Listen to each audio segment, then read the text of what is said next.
All right, all right, all right. Hello, everybody. Welcome back to That's an Awful Take podcast, episode 23. Welcome. Glad y'all can make it. This is probably one of the most important episodes of all time. No, just kidding. But it is probably one of the most important episodes of the pod right now. Probably the most important. So, draft. So, if you guys haven't heard, if you guys missed out or don't know, podcast is normal today, 6 o'clock, obviously. We'll be going over my final last mock draft. Excuse me. My mock draft 5.0, last one. And then after that, I will be taking a little 1 hour break. And we'll be coming back and resuming the pod for the draft. So the live draft show. Gonna go over the whole first round. So from 8 to whenever it ends, we'll be going through the whole thing. So yeah, I can't wait. I got a lot of big stuff planned for that, and that will be awesome. But yeah, I can't wait for that. And then yeah, we got our final mock draft of the year. This one's going to be a little different than the previous mock drafts. I didn't do any trades again, but I will talk about them if I think they will happen. But I kind of changed some things up a little bit. So, you know the vibes. We'll see what's going on, see what's happening with this final mock draft. So let's go ahead and get into it. So, like I said, we will take a break from 7 to 8, but 8 will be resuming the podcast for the live draft show. You guys don't want to miss. It's going to be awesome. We're going to have guests and everything. We're going to have all that good stuff for you guys. So stay tuned. Can't wait. Yeah, let's go ahead and get into it. So, our mock draft simulator. Here we are. No trades for this one once again. But yeah, let's go ahead and get into it. Pick number 1, Tennessee Titans. It's pretty clear, pretty obvious what's going to happen here. It's going to be Cam Ward. That is your draft. Move that over there, but yeah, Cam Ward. It's pretty obvious that it's going to happen. It's been a thing in all of my mock drafts. Pretty sure I've had Cam Ward in all of them except for maybe one. So yeah, Cam Ward's going to be the pick here. This one's, a lot about this draft is really uncertain, but this is like the only certain thing that I can recall. So yeah, Cam Ward to Tennessee. That's it's easy. That's an easy pick. Next is a little bit harder. So Cleveland, even with the second overall pick, it's really I really don't know what Cleveland's going to do here. I mean, obviously the pick is between two people. It's between Travis Hunter and Abdul Carter, and there is a chance they take Travis Hunter for sure. I think Cleveland themselves are having a hard time trying to figure out what they want to do, but I personally think that like an edge duo between Myles Garrett and Abdul Carter, I mean, it's lethal. And I think that's why they have to make that pick. I think that pick seriously changes like their trajectory a lot. So give me Abdul Carter to the Browns. So this leaves the Giants in an interesting spot. If Travis Hunter goes at 2, let's say, then like I wouldn't be surprised if the Giants make a trade to move back, or like they look for a trade to move up. But yeah, give me Travis Hunter to the Giants. Just like the last mock draft, it makes a lot of sense. Fills a lot of holes for the Giants, like both the receiver and corner. I guess you could say the same thing for the Browns. Just the Browns are going to do, or whatever the Giants do, the Browns are going to do the opposite kind of deal. So that's the deal with Travis Hunter. Next is the Patriots. And the Patriots, I'm still going to roll with our guy Armand Mimbu. So it's going to be one of the tackles. It's either going to be Armand Mimbu or Will Campbell here. It really just depends what the Patriots want to roll with. And I've heard a lot of Campbell, but I just like Mimbu better as a player. Maybe the Patriots do too, but Campbell or Mimbu seems like the pick here. But I wouldn't be surprised if Ashton Jeanty goes here. I would not be surprised. I think the Patriots are definitely thinking about it, especially, building a young core when, you have Drake May and then you bring in Ashton Jeanty, I think is quite appealing for the Patriots. Next is the Jags. And I have the Jags, Jags are in a spot where I've had them taking Mason Graham pretty much the whole way through this whole mock draft process. But according to a lot of reports around the league, this pick is between two players, and it's between Ashton Jeanty or Tet McMillan. So I think obviously if Ashton Jeanty's here, you're going to go Ashton Jeanty, and that's what I have him doing here. Ashton Jeanty's just a way better prospect overall compared to Toriel McMillan. No diss on McMillan at all. But Ashton Jeanty is going to go number 5 to the Jacksonville Jaguars, in my opinion, if there's no trade. Obviously, I do think that the Bears are the team to make a move to this 4, 5, 6 spot to get over the Raiders, because Ashton Jeanty is going to go in these 3 picks.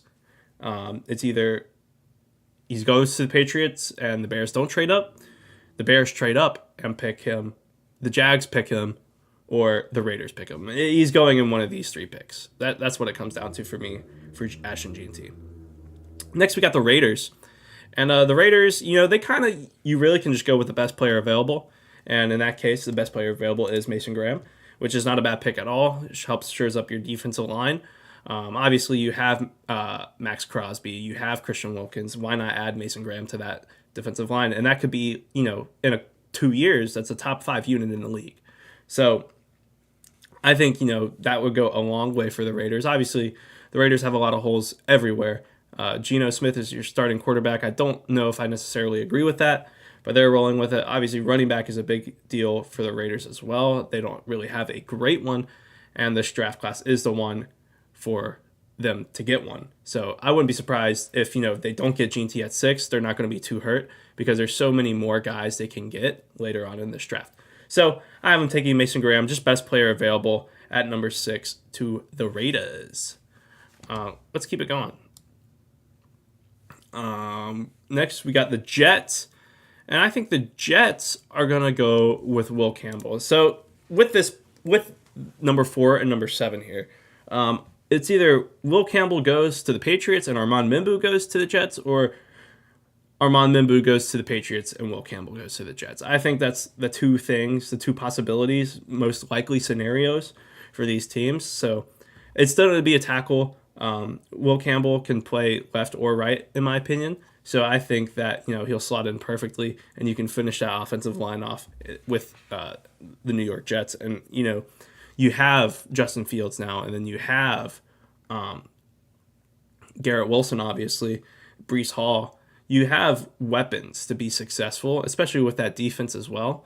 I think it's only a matter of time for the Jets. I think the window could be opening. You could see something with Justin Fields. And if Justin Fields doesn't pan out, there's always next year's QB class. And I think the next year's QB class is going to be great. And if the Jets are bad, they're going to be in a prime spot to make that pick. So give me Will Campbell to go to the Jets. Next, we got the Panthers.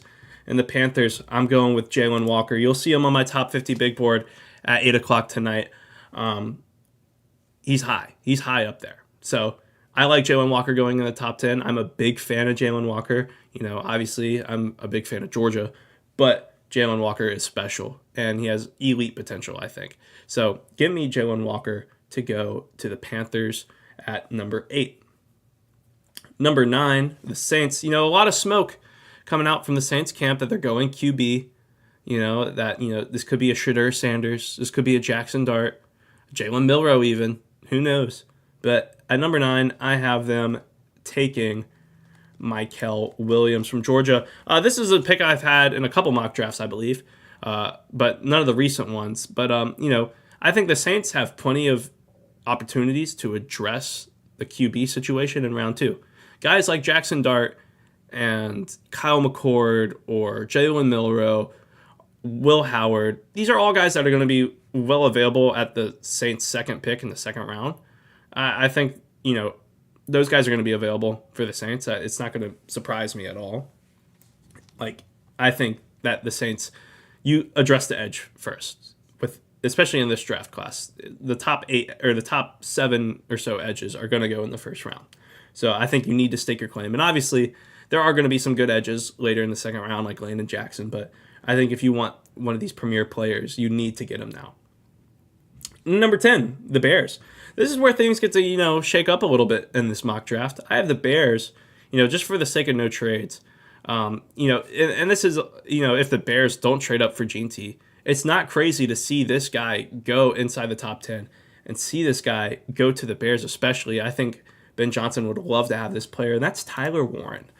Tyler Warren really and truly is top 8 talent-wise in this draft. You'll see him on my big board later on today. But Tyler Warren is definitely a guy who I could see going top 10. Whether it could be a thing where he could go to the Jets. That's not really a surprising thing that I've seen, and I've seen it a lot in a lot of different mock drafts from across the league and from reporters and such. But I think Tyler Warren, if, let's say the Bears don't trade up for G&T, they don't, make any moves, I think Tyler Warren is a great pairing. Because, you have Cole Kmet, yes, but Cole Kmet and Tyler Warren are two very different tight ends. And I think, running 12 personnel with, Tyler Warren and Cole Kmet, Rome Odunze and DJ Moore, and then, Caleb Williams starting the football. I think that's a great team. That's a great offense, especially with this O-line that Ben Johnson has been making with the Bears. I think this could be a very possible and real pick. So yeah, give me Tyler Warren to the Bears. Number 11, the San Francisco 49ers. The San Francisco 49ers are low-key falling apart right in front of our eyes, and no one really notices. But I think there's a lot of options here for the 49ers. I think the big thing they need to do is address their O-line. So, on their O-line, they're losing guys in free agency. Trent Williams is getting old. So I think the pick is going to be Kelvin Banks Jr. out of Texas. I think that is a very real possibility, and I think that is the pick that will happen. If it's not Kelvin Banks Jr., I wouldn't be surprised if it was like a Gray Zabel or something like that. But I think there's a lot of options for the 49ers, especially if they want to draft defense, D-tackle. A guy like Walter Nolan could easily fall in the spot. But, I wouldn't be surprised to even see them trade back, because I think a lot of these guys will be available later on, and I think there's going to be a ton of decent tackles that could be starter caliber later on in this draft. So I wouldn't be surprised if we see the 49ers trade back and try and get more capital. But for pick number 12, the Dallas Cowboys, Ted McMillan is falling, and it's going to stop here.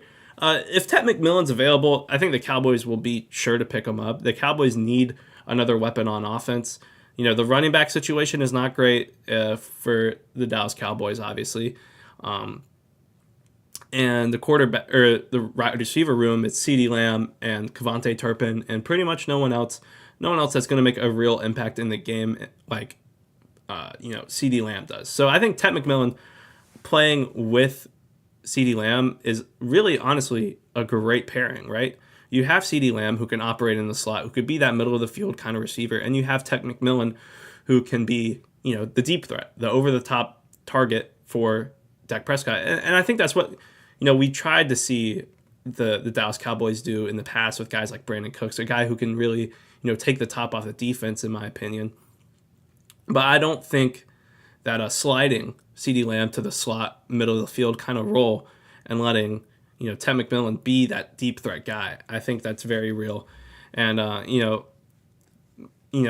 think that's it's a fair reality. And that's if the Jags don't trade with the Bears. If the Jags trade with the Bears, the Jags are going to draft him at 10.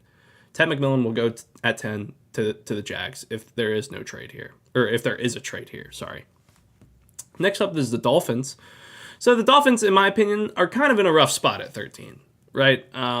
You have a lot of real needs. You need to tackle Teron Armstead. Armstead just retired. You need safety. And I could really see them trading back here with the safeties available. Obviously, Nicky Memwari, and Jahdae Barron, and Malachi Starks are like the three names that come to mind. But those guys are going to be available well into the 20s, in my opinion. And I do think you're kind of reaching, low-key, if you're the Dolphins, if you're picking a Malachi Starks or a Nicky Memwari this high, or even a Jahdae Barron for that matter. But I could see them, if they don't trade back, they can obviously stay here and they get the best player available. In my opinion, this best player for them, in terms of what they need, is going to be Walter Nolan. Aside from obviously there's some character concerns, but I could see them sticking with Walter Nolan here. So the Colts at 14, obviously in all of my mocks so far, I've had them taking Tyler Warren, but in this one, I have Tyler Warren going at 10. So if Tyler Warren is not on the board, I still think the pick is tight end for the Indianapolis Colts, and I think they're just going to take Colston Loveland, which is a great second option. Obviously not nearly as versatile as a guy like Tyler Warren, but I think fills the same need, which is being a great receiving tight end, being a great route runner, being a pretty good blocker. I think that's what, kind of what the Colts need, right? Obviously, you have some great receivers, and Michael Pittman. I think AD Mitchell is going to have a great year next year. Alec Pierce. You have guys on. How am I forgetting his name? Caleb Love's brother. I don't remember his first name, but you have, or Caleb Downs. Did I say Caleb Love? Sorry, Caleb Downs. Josh Downs. Josh Downs is a great receiver. Like, you have, I think, tons of great receivers in Indianapolis, and some guys with real potential like Josh Downs or AD Mitchell. So I think Colson Loveland is an obvious pick here. Tight end has been a position that the Colts have been lacking for the past couple of years, and I don't think it's going to change. So unless they draft, Colson Loveland, or if Tyler Warren's available. So Colson Loveland is my pick here at 14. At 15, my poor Falcons, man. There's a lot of options they have, right? It's either edge, corner, or safety. And I think you have a pretty good pick of the litter here, right? You look at who's available. We have Will Johnson, Shamar Stewart, Mike Green, Derek Harmon, Jahdae Barron, Malachi Starks, Jahad Campbell. Like, you have a lot of options here for the Atlanta Falcons, and it's just a matter of what you want to address, right? Obviously, cornerback 2 is a need for Atlanta. The pass rush is a need for Atlanta, and even over-the-top help, if we don't re-sign Justin Simmons, is going to, need some sort of fixing. So, they have their pick of the litter, but the name that I hear most with the Atlanta Falcons is Mike Green, which I'm a big Mike Green fan. I've also heard James Pierce thrown around a lot, but I think they're going to go Mike Green. I hope they do. Really and truly, I think Mike Green has legit potential to be a threat off the edge. So hopefully they pick Mike Green. Probably won't, because they're the Atlanta Falcons. But at number 16, the Arizona Cardinals. The Arizona Cardinals, there's a lot of ways they can go. And I think the best pick is Gray Zabel, the guard from North Dakota State. Zabel has been such a big, huge riser from the Senior Bowl forward, look good at the combine and such. And I think it's perfectly, within reason to say he goes here. Guard is a position of need for the Arizona Cardinals. And I don't see, the Cardinals obviously kind of made that late playoff push a little bit, but I don't see the Cardinals advancing much further if they don't address their O-line sooner rather than later. So I think addressing, the O-line now in this class, when, kind of, in my opinion, the position players you would look for, the skill position players are not that great, obviously, other than running back, in which I think you're pretty good at running back with James Conner. But at wide receiver, there's no good wide receiver prospect that I would take at 16. Maybe you're considering a Matthew Golden. Matthew Golden is, of course, an option, but, he kind of plays that same role as Marvin Harrison. So I don't think it really makes sense. And I think this is too high to take a guy like Emeka Egbuka. But I do think, getting a solid guard who can play center, play guard, whatever you need, I think Gray Zabel is a great pick here. Next up, we got the Bengals. And the Bengals, I think they go back to, addressing the edge here. And I low-key think this is a great match for the team and the player. And it's going to be Shamar Stewart to the Bengals. This is a perfect fit. Shamar Stewart athletically looks like one of a kind. The potential is there. We'll see if he can reach it. And will he reach it with the Bengals? But I do think Shamar Stewart is a great option, especially if they, potentially could trade away Trey Hendrickson. So I think Shamar Stewart is a great pick here. Number 18, we got the Seattle Seahawks. And I think a lot of teams, these next 3 picks are I think some teams are going to be trading here, whether it's the Seahawks, the Bucks, or the Broncos. I think a lot of teams could be trading in this spot. I know Cleveland and New York are trying to trade back into the first rounds. I think that's what is the word on the street. Miami is a team who can trade down and get into this 3-team range. And I do think that there's going to be a move made between these 3 teams here before the Steelers pick. And I think a lot of teams want to pick before the Steelers just because they know the Steelers are going to pick a QB here. I think that the move is going to be one of these teams is going to trade and someone's going to pick a QB in these 3 picks.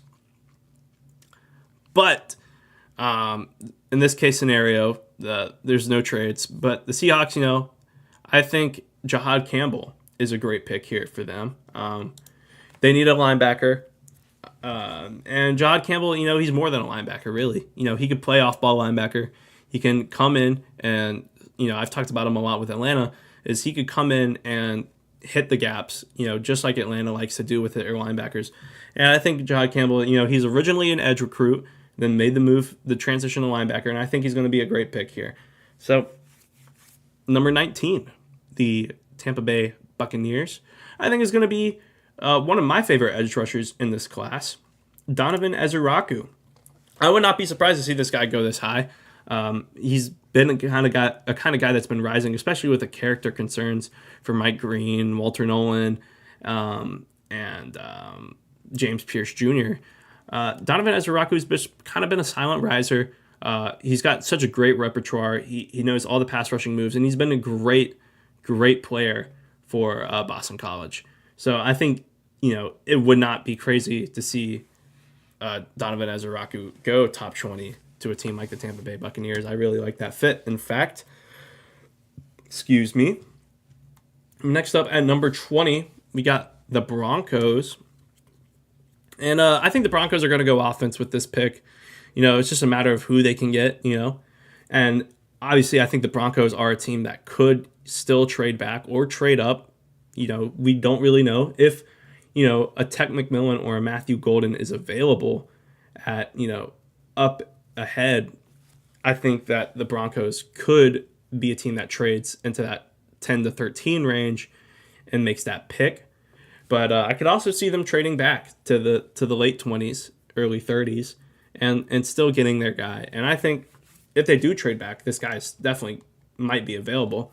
But I'm going to go with Amarion Hampton to the Broncos. Sorry, my mind just blinked there. But I think this pick makes a lot of sense. I think running back is the biggest need on offense for the Broncos. Obviously, you bring in Evan Ingram. The receiving room does need some help. It's not great. But there are some guys, Cortland Sutton, obviously, and Marvin Mims. I just don't have belief in Marvin Mims to be an elite wide receiver like that. But I think arguably running back is more important. And when this is a generational running back class, you need to target generational running backs. So I think Amarion Hampton is the pick there. And here comes the Steelers. I have them taking Shedeur Sanders.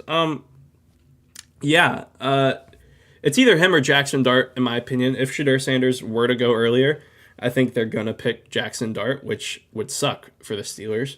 But Shedeur Sanders, especially at 21, is not bad value at all for this pick. I really do think that Shedeur Sanders at 21 is fair. Obviously, this QB class is not that great. But Shedeur Sanders has the potential to be a starter in the league for a very long time. Is the Steelers where he's going to reach that? Possibly. But I do like this pick. I think it's very good for the Steelers, especially in the long run, right? Obviously, you could wait till next year and draft, an even better QB, but you're going to have to either trade up or, I don't think the Steelers will be bad enough to have a worse enough pick to go make a move for a quarterback like this. And if Shedeur Sanders falls to you at 21, I wouldn't be upset. Next up is the San Diego, the LA Chargers. This is another team where I see they could be trading back, especially if Colson Loveland is off the board. I do think they could trade back and still get some guys they want, like a Kenneth Grant. But I think they're going to get Will Johnson. I think this is a great pick here. Obviously, the Michigan connection there. But I do love this pick, and I wouldn't be surprised if they do trade back if Loveland is off the board. Next up is the Packers, and I have them taking... Where is he? Maxwell Hairston. This has just been a name that's been tied to the Packers for the past month or so, since the Combine pretty much, and I think this is going to be the pick here. Obviously, you're missing out on some guys, but I don't think they're going to be too worried about it. They don't need a safety; they need a corner. Obviously, I don't think Jahdae Barron can stick man corner in the NFL. I think he's going to be more of a safety kind of player in the NFL, but I do think that Maxwell Harrison is more of that boundary corner that the Green Bay Packers are looking for. Next is the Vikings, and in my last mock draft, I have them taking Malachi Starks out of Georgia. This would be a home run pick, really and truly. This would be a match made in heaven. Obviously, Brian Flores' defense is elite, and they have one hole, which is that opposite safety of Harrison Smith. And I think if they fill that hole, that would be great. And I would love to see Malachi Starks go to this team. But next, we got the Houston Texans. And obviously, there's a lot of ways the Texans could go, but they just traded Laramie Tunsil. I think it's going to be Josh Simmons. I think Josh Simmons is really underrated in this class. Obviously, you have your top two tackles and Will Campbell and Amaron Mimbu. I don't think that's going to change, but Josh Simmons is not that far behind him at all. He looked great at Ohio State. Yes, he got hurt, but he looked great before then. He was playing multiple positions on that hurt O-line. And then at his pro day, looked amazing, even though he was playing hurt. So I think Josh Simmons, is a guy who you might be ready by week 1. But I think at 25 is great value for Josh Simmons. I love this pick. At number 26, the Rams. I have them taking Jahdae Barron, which I had in another mock draft, one of my previous ones. But I think Jahdae Barron to the LA Rams makes a lot of sense. I think Sean McVay would love this pick. And I think, he would find very good ways to use him on their defense. Obviously, the Rams defense is a very young defense. You think of the Rams defense, you think of guys like Braden Fisk, you think of Jared Verse, you think of Darion Kendrick maybe. Maybe that was too niche, but there's a lot of guys, very young, talented, great guys on this LA Rams defense, and I think adding Jahdae Barron to it will just, chef's kiss. It's gonna age like fine wine, in my opinion. Next is the Baltimore Ravens, and the Ravens just get, they just get very lucky, right? There's a lot of options, right? I think Derek Harmon is definitely a great option, or a Kenneth Grant, but I think they're going to go Derek Harmon to fill that middle, especially after Michael Pierce has retired. Derek Harmon is a great option. It could be a guy like Kenneth Grant, and it could be an edge like Nick Scorton, James Pierce Jr., and they could even go a line like Josh Connerly, or a wide receiver like Matthew Golden. But I do think it is going to be Derek Harmon. So, I may have picked wrong here, but it's okay. We'll make it work.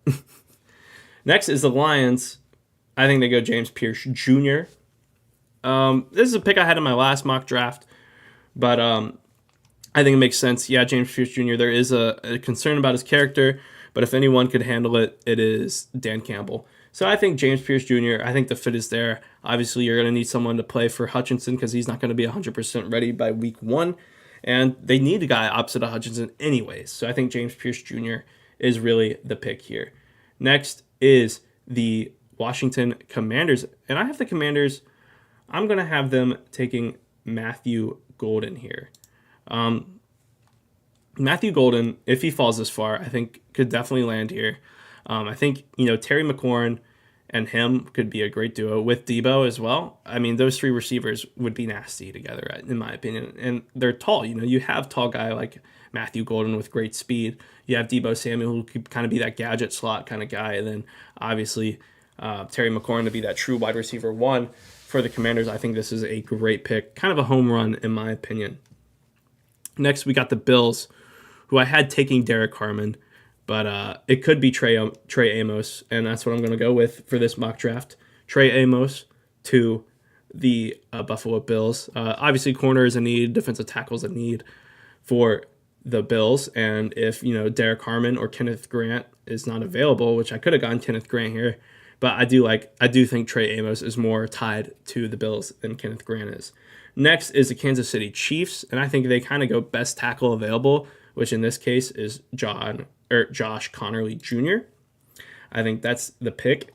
And then at 32, It's a pick I've had for a very long time. It's Kenneth Grant to the Eagles. So that's who I think is going to go here. I'm going to take a quick screenshot of this because I need it for later. But this is what I think my first round mock is going to be for this year. I'm going to save it as a...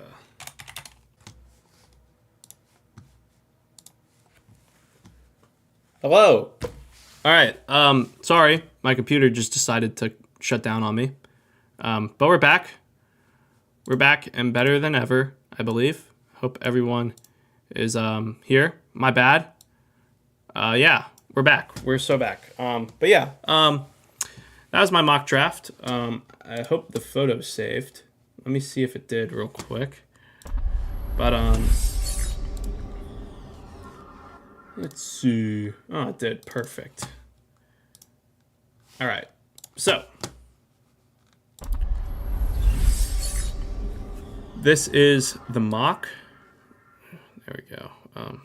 Let's put me down there for now. But this is the mock.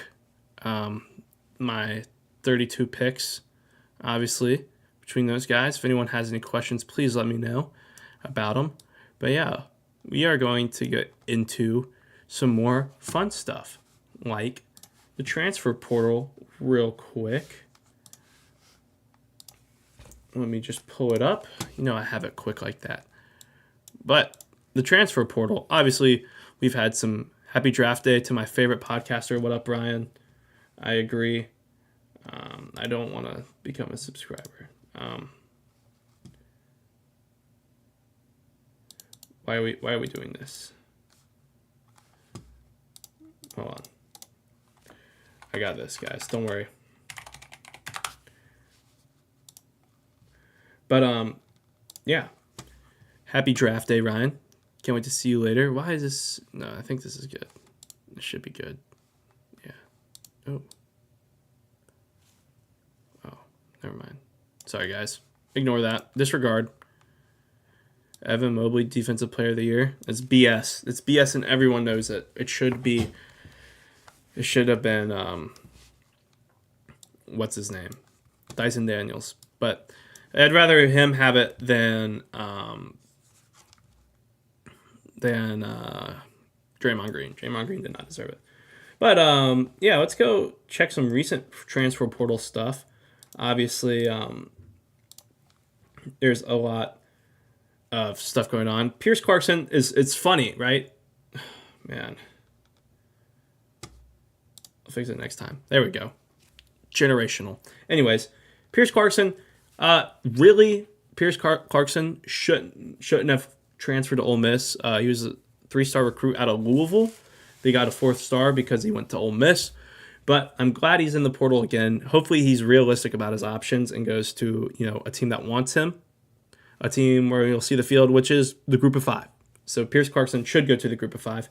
In my opinion, I think that would, help him tremendously as a player. Go to the group of 5 and then make that jump back to the power schools.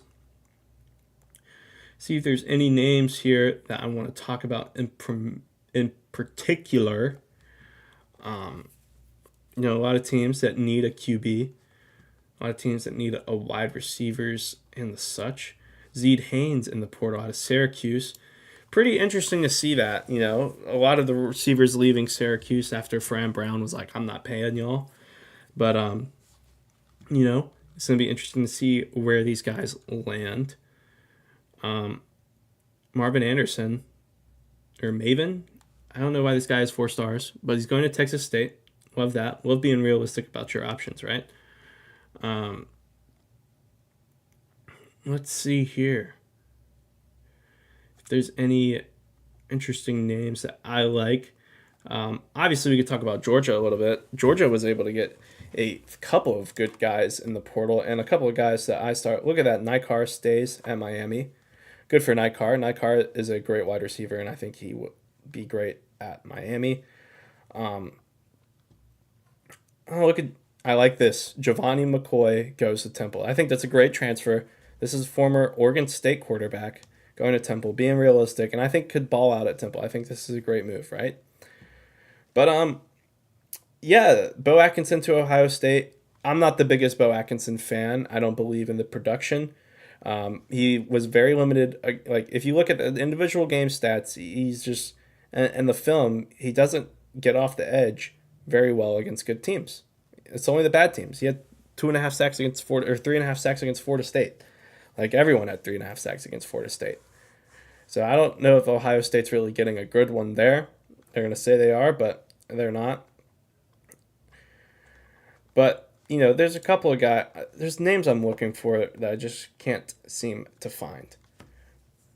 But Steve Angeli to Syracuse. This is a big move. I really like Steve Angeli. Steve Angeli, I think, is a great quarterback prospect, and him going to Syracuse could be good. Syracuse is a team where I think who do they have at quarterback right now? Oh man.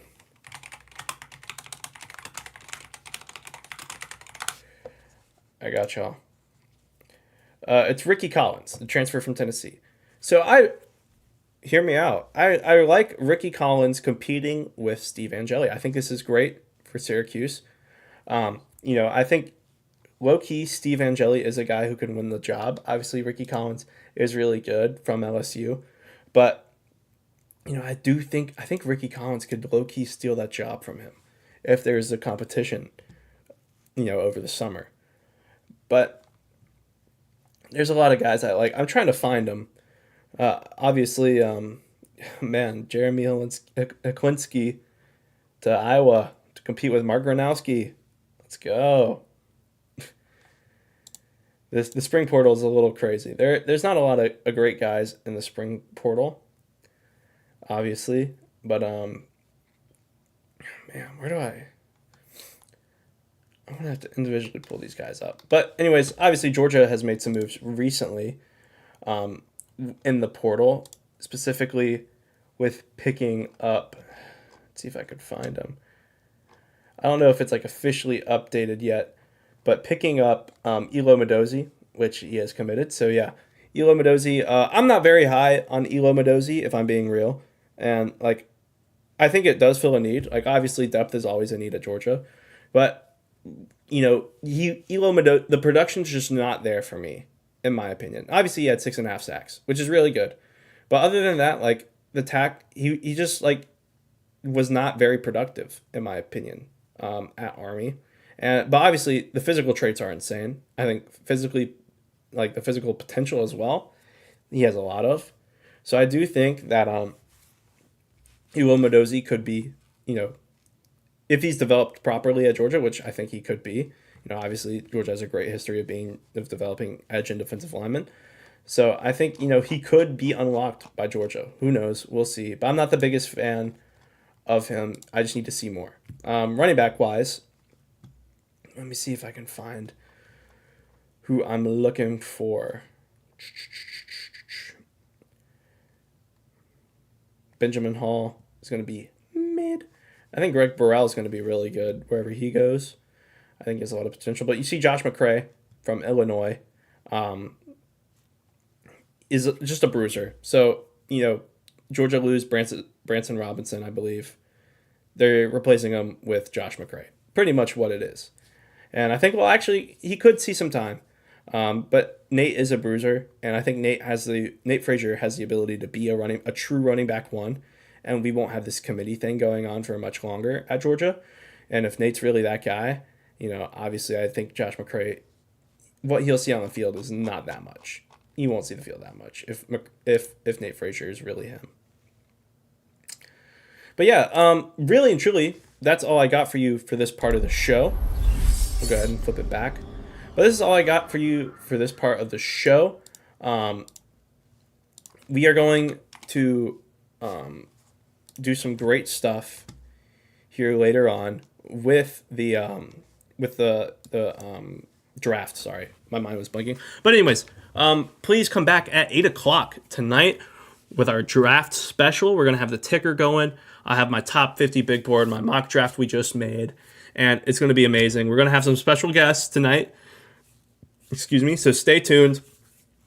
Like it's actually gonna be a lot of fun. So be prepared. It's gonna be great. We're gonna have a good time.